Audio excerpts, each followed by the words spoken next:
Deserve it over Brady. Yeah, of course he did. Brady had not played at a Pro Bowl level consistently this year. And he didn't make the Pro Bowl last year because he didn't deserve to go. He's had a few good moments, Skip, but if you look at the totality of games, I mean, you look at the first half against San Diego, he didn't play well, but he played well in the second half. You look at the game against just past Sunday against Atlanta, played well in the second half, but didn't play well. People are forgetting he has a 37 QBR and a 5 QBR against New Orleans. Forgetting the downs, I mean, you know, he did this many. In 4 of the last 5 games, Tom Brady quarterback rating has been 50 or below.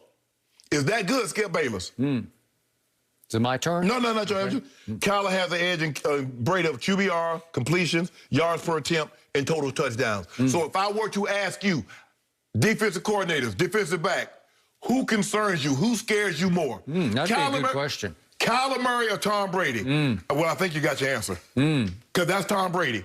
Universal regarded. He to go. Skip Baby, go. Everybody buying Tom Brady Bucks jersey. But the players and the coaches said Kyler Murray is more deserving than Tom Brady. And he lucky he got out of the AFC because this would not even been close. It would not even been close because they got 2 or 3 more quarterbacks that's playing better than Brady, mainly Ryan Tannehill. Wonder what the Atlanta defensive coordinator would say right now about would he fear the GOAT or Kyler more? After Tom Brady threw for 320 yards in the second half at Atlanta, it's the most yards in the second half any NFL quarterback has thrown for this whole season.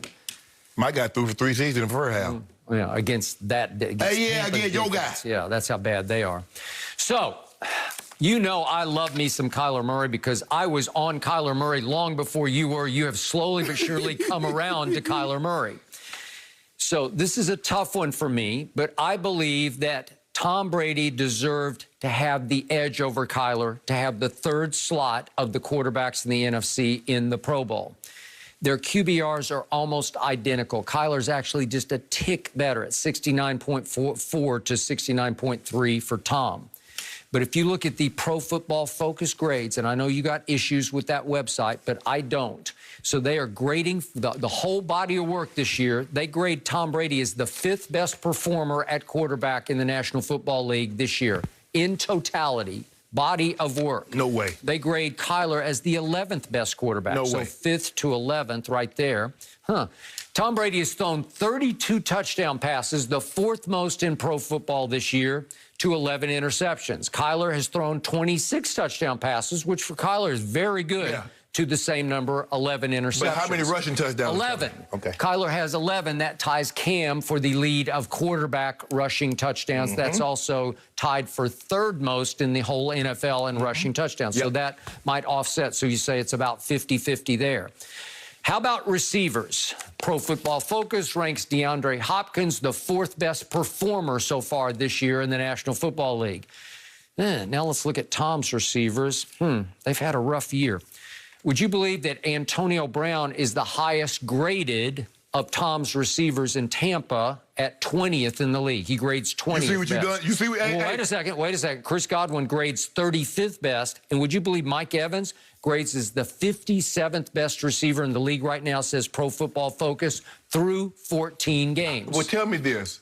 Why would Tom Brady want to go to Tampa if those guys are so bad? You see what happens? Anytime Tom Brady does not get what Tom Brady wants or have the type of year that people think he should have, what do we immediately do?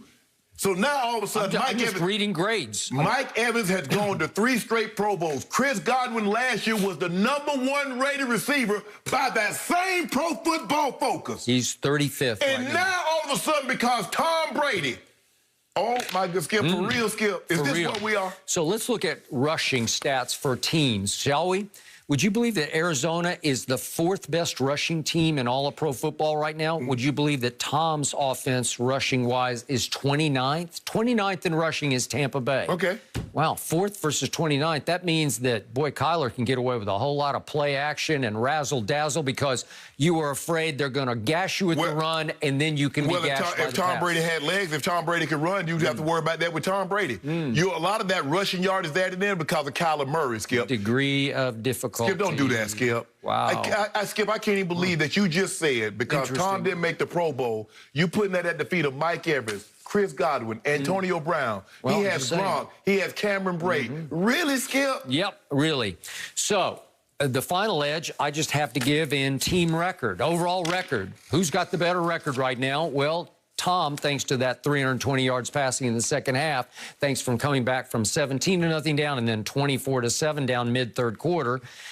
So what's their they're record? 9-5, and Kyler is 8-6. So just on record alone, because it's Skip? so close and stats, I think I'll go advantage Brady. No, I would not. I would not. No. Yep, I got you. No, actually, you don't. Skip, the players have spoken. The coaches have spoken. They have.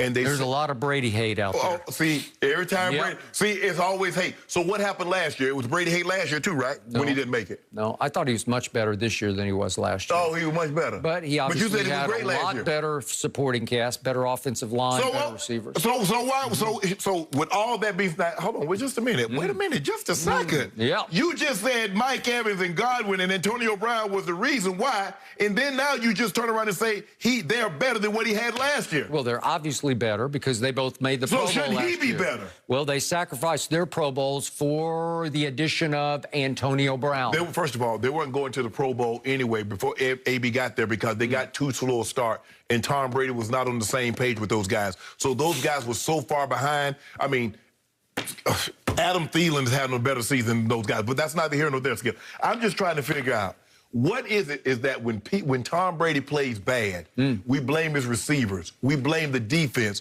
but when Tom Brady wins, those guys had nothing to do with it.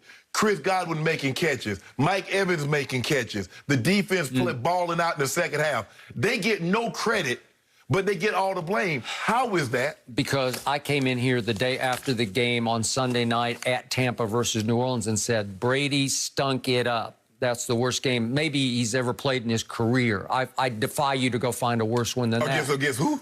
Against New Orleans? Yeah.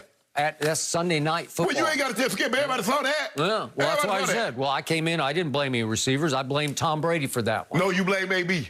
Because you say he was trying to get the ball, he forced the ball to AB, so you blamed AB. Nope, I did not. And I didn't think Brady was very good, especially in the second half at Chicago. On that was Thursday night. Wasn't good the game. Yep. So he had a couple of bad games. And he had some doozies. What about New Orleans? So he had a good game against New Orleans, yes or no? The first game? Yeah. I thought he was pretty good, actually. He had a 37 QBR. Is that good? No, I thought, again... I thought the QBR, they measured not just halves. If you have a brand-new team with brand-new teammates and you've got no preseason, no games, you don't get any games, and you don't get any OTAs... Skip, he's the GOAT. You're throwing to these guys in some park in Tampa and get shut down there by the pandemic? But I thought he was the GOAT.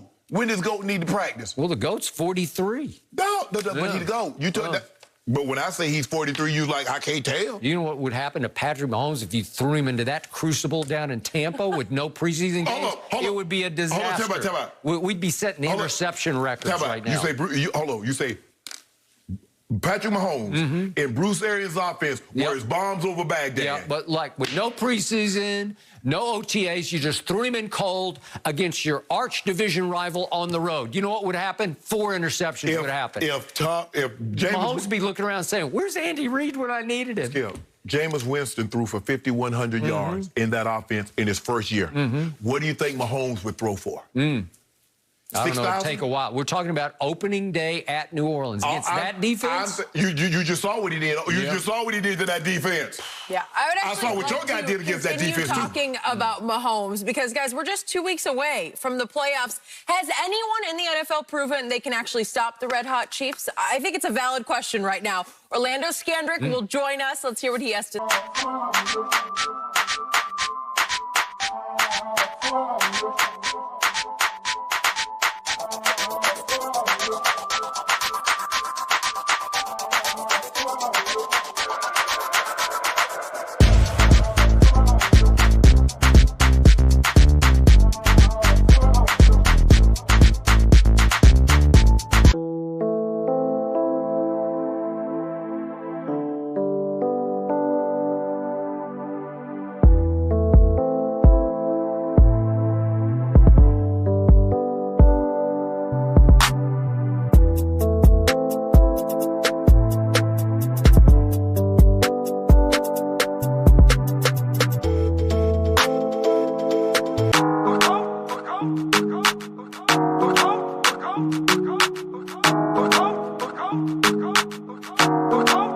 go.